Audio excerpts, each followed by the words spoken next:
शांति आज साकार महावाक्य 3/6/2024 मधुर संतान माने विश्वर मालिक करुथिबा बाबा को बड़ आग्रहर सहित मने पकाओ। मने पकाइबा द्वारा ही तुमे शत्रु प्रधान हेब। प्रश्न क्यों गोटे कथा उपरे पूरा ध्यान रहिले बुद्धिर द्वार खोली जीव। उत्तर पाठ पढ़ा उपरे। तुमको भगवान पाठ पढ़ाउछन्ति सेथिपाई केबे भी पाठ पढ़ा बंद हेबा उचित नुहे। जेते दिन पर्यंत जीवित रहिथिबो सेते दिन पर्यंत ज्ञान अमृत पान करिबाको हेबो। पाठ पढ़ा उपरे पूरा पूरा ध्यान देबाको हेबो। केबे भी अनुपस्थित हेबा उचित नुहे। जेपरि भी हेउ मुरली को खोजी खोजी पढ़िबा दरकार।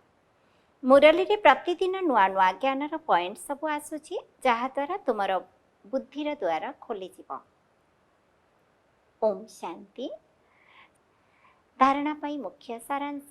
1 नंबर जेते दिन पर्यंत बंची थिबो सेते दिन पर्यंत ज्ञान अमृत पान करिबाको हेबो। शिक्षा को धारण करिबाको हेबो। भगवान पाठ पढ़ाउछन्ति सेथिपाई गोटे दिन मध्य मुरली बंद करिबा उचित नुहे। 2 नंबर पद्मर रोजगार जमा करिबा पाई निमित्त मात्र घरे रही समस्त कर्मधंदा करी एकमात्र बाबांकर ही स्मृति रे रहिबाको हेबो। वरदान प्रसन्नता रूपी आत्मिक व्यक्तित्व द्वारा समस्त को अधिकारी करि देउथिबा गायन एवं पूजन योग्य हुआ।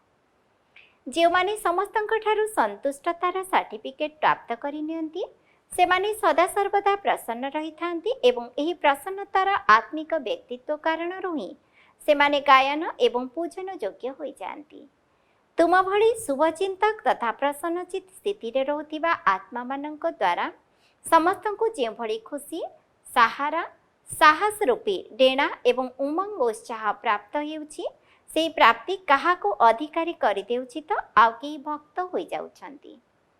स्लोगान बाबांक ठारू वरदान प्राप्त करिबार सहज आधार हेला आंतरिक स्नेह। ओम शांति।